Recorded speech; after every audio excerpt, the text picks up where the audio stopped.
Okay, welcome to another edition of Jazz Smack. Tonight, the Jazz travel to Phoenix to take on the Suns, and it was a struggle at times, but there are also some positive things that happened. We saw some guys get some minutes tonight that we didn't normally have.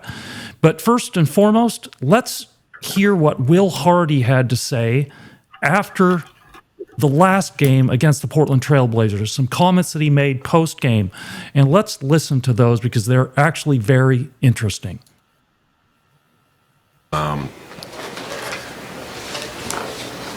Everybody needs to understand that this is a professional basketball team where we have to play the people who are going to do what they're supposed to do every night. And playing well one night means nothing in this league. It's an every night business, and we have way too many guys who tonight in the first three quarters just did not do their jobs and did not compete at a high enough level. Credit to Portland. I thought they just flat out played harder than we did for three quarters. 22 turnovers, 14 of them live ball, not fighting for our space. We have to keep that same hunger and intensity that we've had the first three games. I want to give Cody and EJ a huge shout out because they changed the game. The Blazers scored 4 points in the paint in the fourth quarter, and I think it's because of how those two guarded the ball. We need to take pride as a team on guarding the ball on the perimeter. There were just way too many possessions tonight where we were in rotations early because we just got straight line drove. That's the entire conversation about this game this morning and before the game is that they're going to try to apply pressure on the paint by driving. We didn't do a good enough job recognizing personnel tendencies. I don't know how many times Abdia went right. So it's a good learning moment for our team. I do appreciate the fight. I thought the fourth quarter, again, those two guys coming in really changed the feel of the game for us. But it's too late. I've talked in the last couple of years about the difference between a survival instinct and a killer instinct, and we have to channel that much more than we did tonight. As you look towards Friday and deciding who plays then, do you reward the guys who played well in the fourth or give the guys who struggled another chance? Well, we're going to have to go back and watch the film. We'll talk about it as a staff, and we'll make that decision. How do you develop like a killer instinct? Well, that's a hard one. I think at the end of the day, there's so many opportunities in this league, so many games that eventually your level of competitiveness just shows itself. Because again, like when it's all going good and all the shots are going in, it's easy to act a certain way.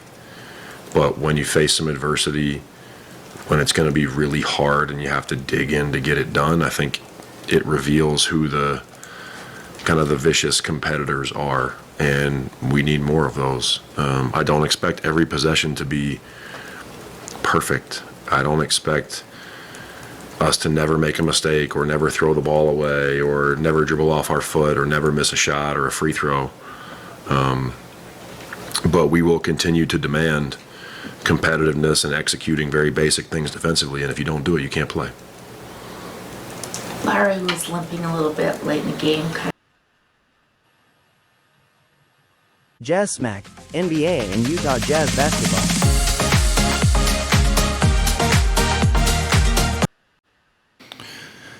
So that was Will Hardy. And those were some interesting comments after the last game against the Portland Trail Blazers.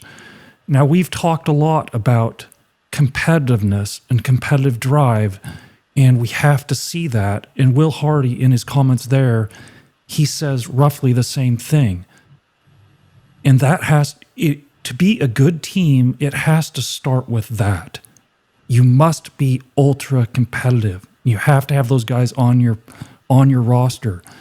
And the defense on the perimeter, if you're going to play good defense, it has to start with ball pressure and not allowing those straight line drives to the basket. You have to put up some resistance.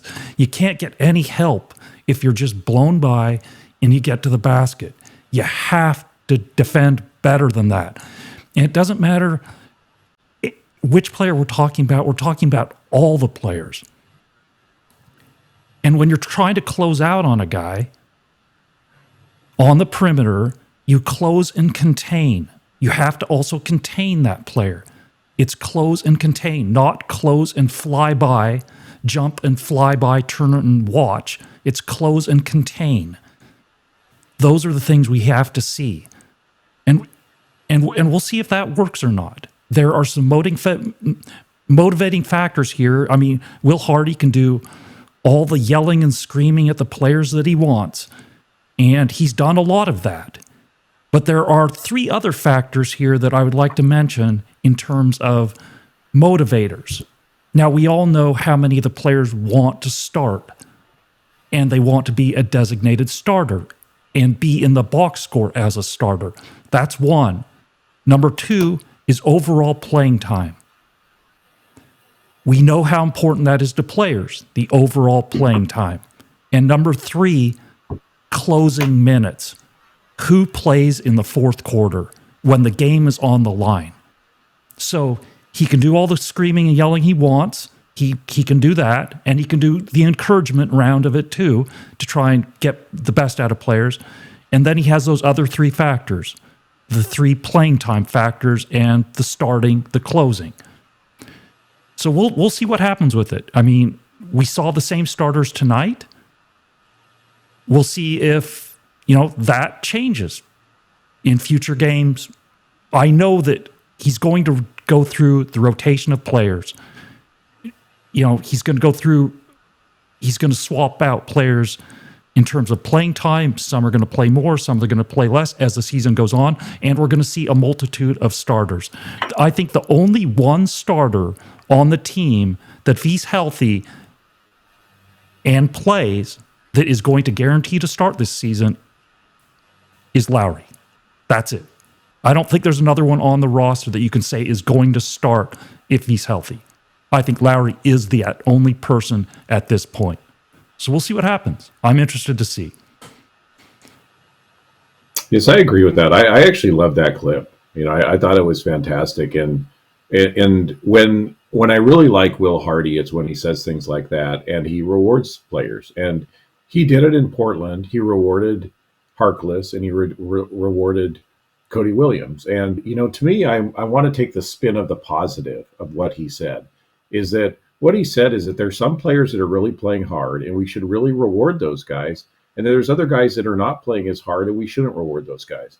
But he's not saying that the whole team is not playing hard. He's saying that there are certain players that he's going to reward, and I want him to see them do that. Because honestly, as a fan, that's what I want to see. I want, to me, you have a principle, and he's had this principle for, the last 3 years, is that you just need to follow through and play that. And I really liked it with Cody that he did it. And Cody got minutes tonight again because of that. And I think that he was getting minutes because he proved himself in the last game, didn't score a lot of points, but proved himself in the last game. And I think that that's what I really like to see as a coach. But I loved it. I love the message. And I think that you could look at it as not as a negative, but as a positive of let's reward the guys that are playing well for the team, because that's the culture we want to have for the Utah Jazz.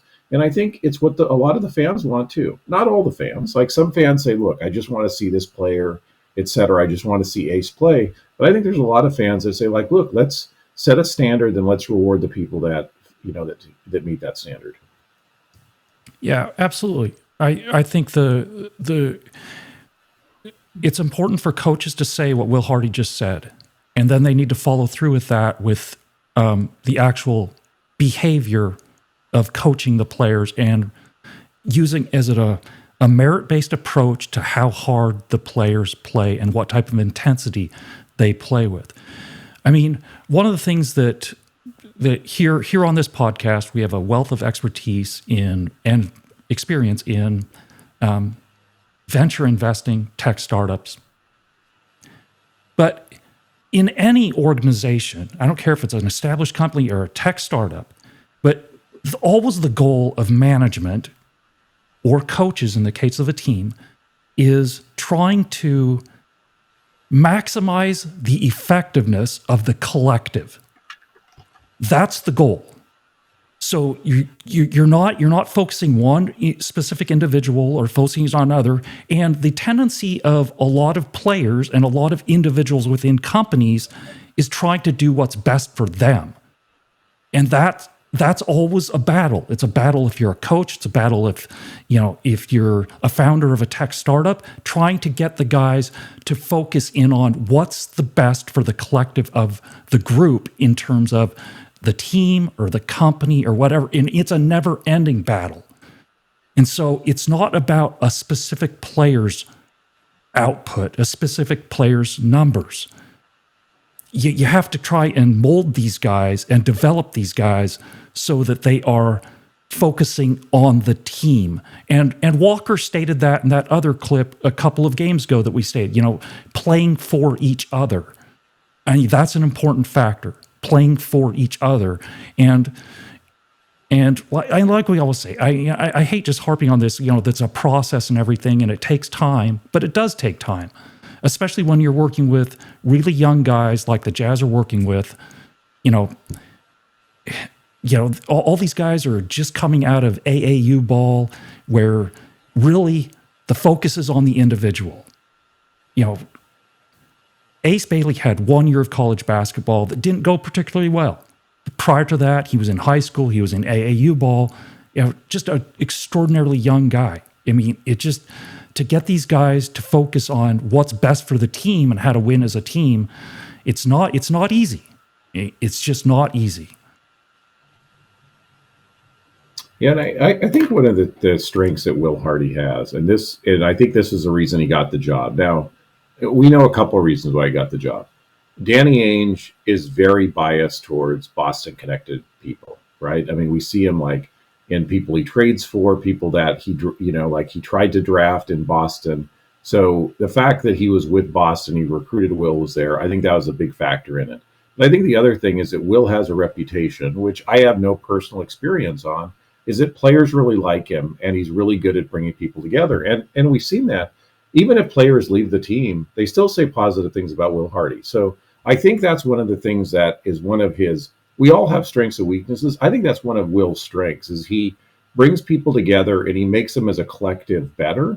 And I think if you look at the last 2 seasons on the offensive end, we feel like we've had that. On the defensive end, we feel like we've struggled a bit. And so I think this year he's trying to say, look, we're going to figure out how to do the best we can on both ends of the court by a collective group. And we're going to figure out who those people are that are a collective group. And I completely agree with that. Honestly, like Slow-Mo played tonight, right? I mean, he played. I think he played because Will was like, look, we got to try somebody else. Honestly, you and me, and I think a lot of fans say we want to get younger players to play. I'm not backing off of that, but I think he's trying to say look, we need to set a standard as a team, and we need somebody to go in there and show the others how to do it. And I think that was the goal with Slow-Mo tonight.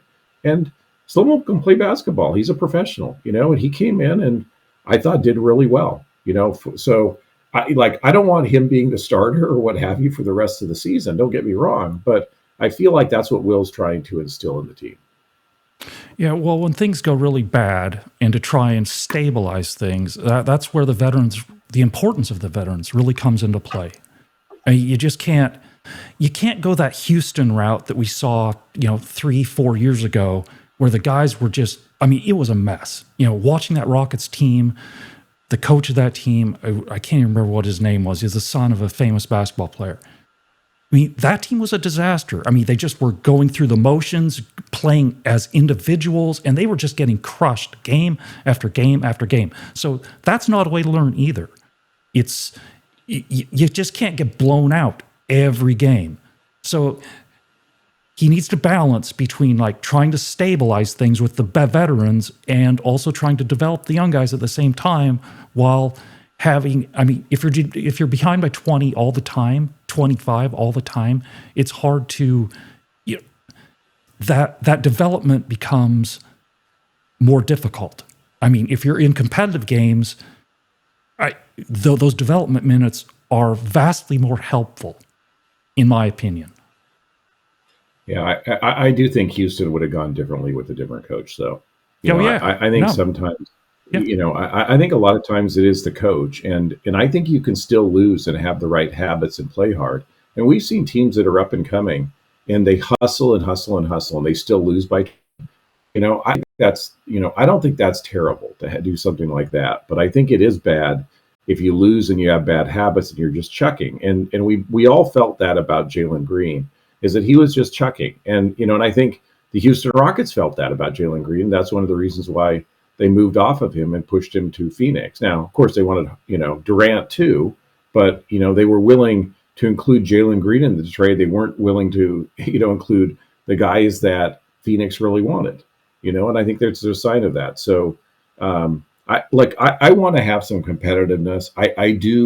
I still prefer playing the younger players, but I do think you have to shake it up, particularly if people are not meeting your standards. And I'm guessing from the minutes which of the players were not meeting Will's standards. I don't know for sure, right? He didn't call anybody out and say specifically, but if you look at the minutes tonight, 2 games in a row, there were some guys that got very few minutes. And so that's probably a sign. Those are the guys that he feels like need to step up and change the way they go about the game. And he's trying to say, look, if you don't, you're not going to play. And that's what he said from 3 years ago when he came. And I completely agree with that. Honestly, I like that philosophy. The only comment that you and I have had is we want it to be applied universally across the players, right? I mean, that's the only thing that you and I have kind of said, our commentary on his philosophy is it should be applied universally across the players. Yeah, it needs to be consistent. He can't pick out favorites. That's the problem, because if he does that, and then, he could lose the team. You can lose the team doing that. You just can. So this is another point of this is if his focus continues to be on defense and defensive effort and defensive productivity and whatnot, quite frankly, that hurts the guys who are much better at offense but not as good defense. And that's Kyle, that's Bryce, more offensive focused guys, more skilled on the offensive side of the ball, much more skilled than on the defensive side of the ball. I think Kyle's effort has improved, but he doesn't have immense, awesome defensive instincts, defensive, physical abilities. And Bryce, quite frankly, doesn't either. So if the focus continues to be on defense and he wants to get the defense right before he kind of shifts to level it out, his focus and efforts to include the offense, I think in the short run, I think it hurts those two guys. I think that's the reality of it. But we'll see what he decides. Right now, we can go by what he says, and in this instance, in this game, we can look at the playing time of the players, and Bryce and Kyle are getting very few minutes now. Yeah, and to me, his philosophy is not who's a good defensive player. His philosophy is who's playing hard. Like he says, pass and play hard. So if you're Kyle and you play hard and you try and you really try to do his defensive schemes, to me, you've earned the minutes, even if you're not a stellar defensive player, because you're going to become a better defensive player if you're playing and you're trying and you're working at it. So that's the part that I guess I would like to see out of Will Hardy is, my opinion, it's my opinion, is that if somebody is playing hard and they're trying and they're really working hard behind the scenes to learn the schemes and watch clips, etc., I still think that person has earned the time, even if they don't have as quick a feet, they don't have the instincts, etc.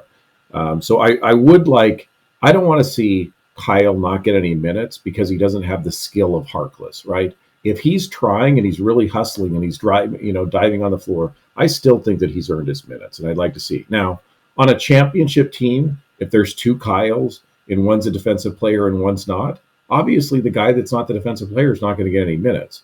But right now, where we have all these guys that are just trying to prove we should give them contracts, to me, I hope he doesn't get shut down just because he's not a talented defensive player. Yeah, I don't want to see him cut out either.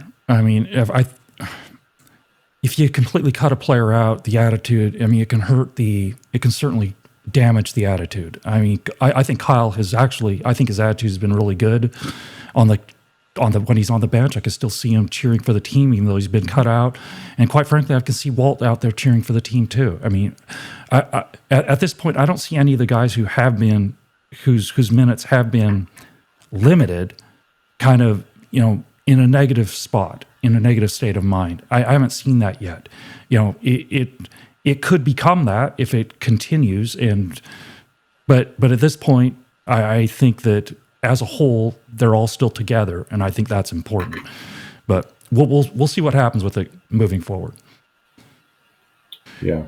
Why don't let's talk a little bit about the game too.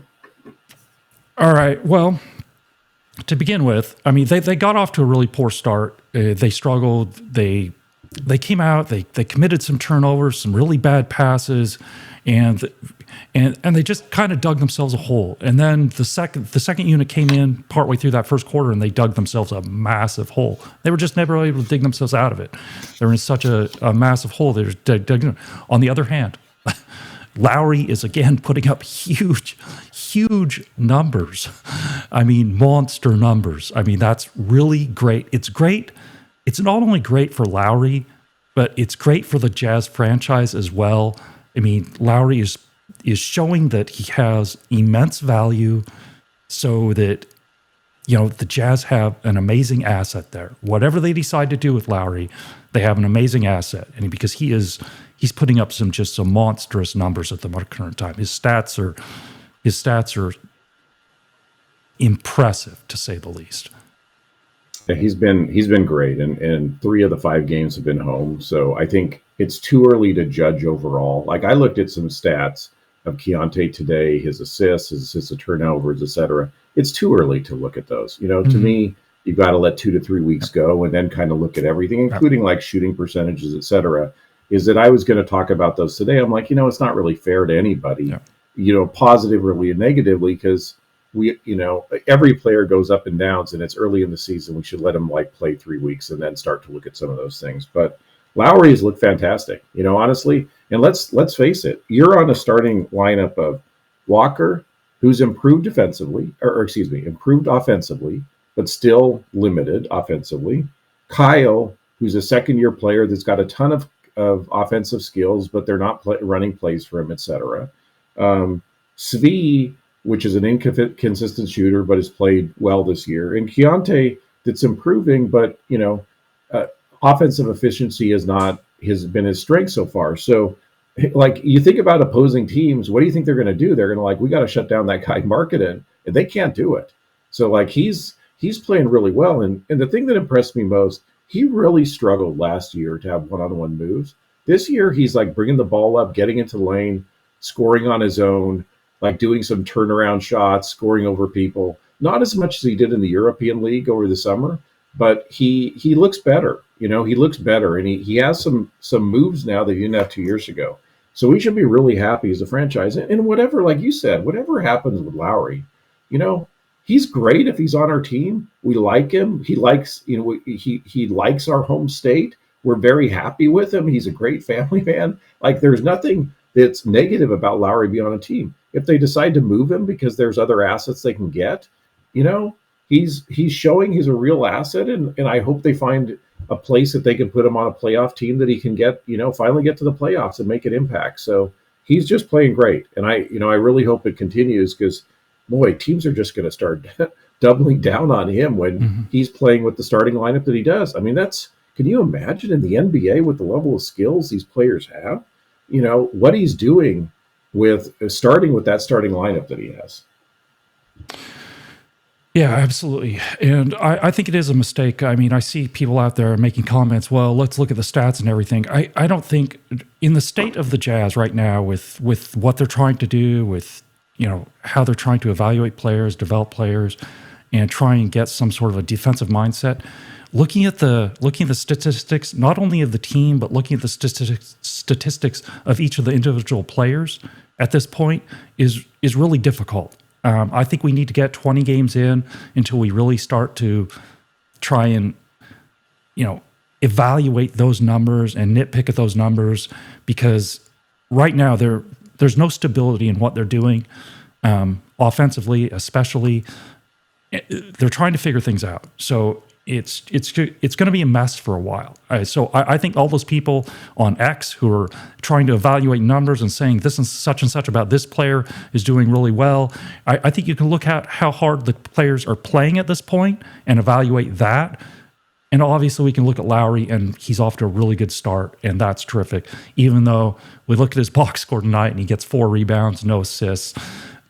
But again, like I said, the way the Jazz are right now and how they're trying to figure things out, there's going to be some ugly box scores by any of the players in various categories, just because it's kind of a mess at this point. And there will be some stability as we get further into the season, and then we could try and evaluate all the players from a statistical standpoint, and kind of go from there.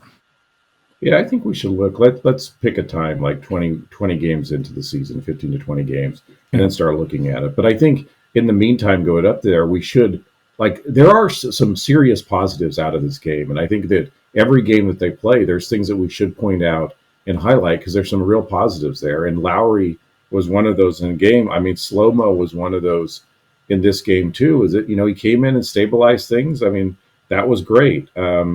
It's interesting. Taylor had 5 minutes and zeros across the board. So but he didn't play last year. So he's really a second-year player. I think Will Hardy is taking it easy on him. And then, I really like to see Cody in there too, at the 15 minutes, even though there wasn't a ton on the box score. So there's a lot of positives there that I think we want to highlight. Yeah, and I'm happy that Cody got another, and his minutes actually even increased. He's up to last minute. He just played right under 12 minutes. Tonight he's up right under 15 minutes, and Elijah too. Elijah was barely played under 12 minutes last game. Now he's barely over 12 minutes.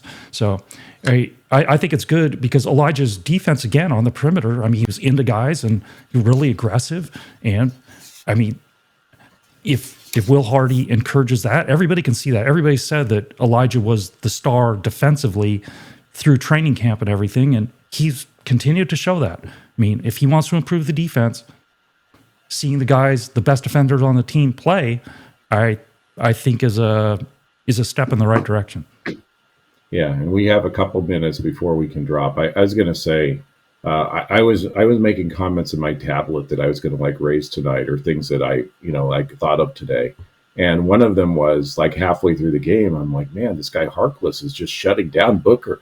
And then Booker scored the next 2 on him, where he blew past him, and he did and I'm like, okay, you can be the greatest defensive player in the world. If you're going against that guy, he's going to light you up anyhow. So good luck. I mean, Harkless, he did a good job on him, but still, Booker, how many points did Booker get? 36 points.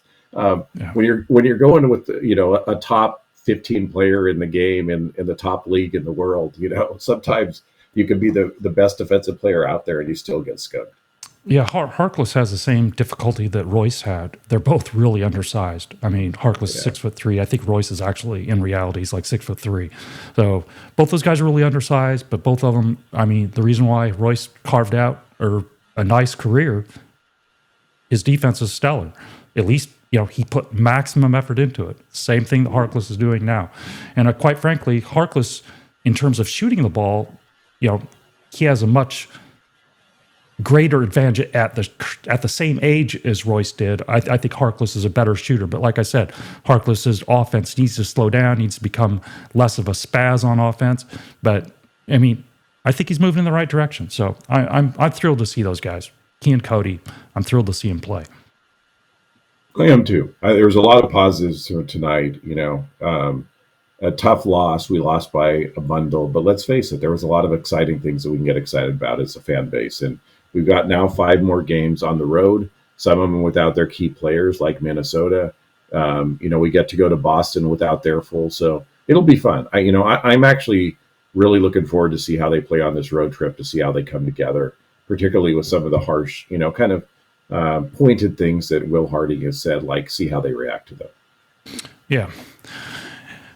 Me as well. Okay. Well, I think we will call it a night, and we will talk to everybody after the next game. But we hope everybody has a wonderful evening.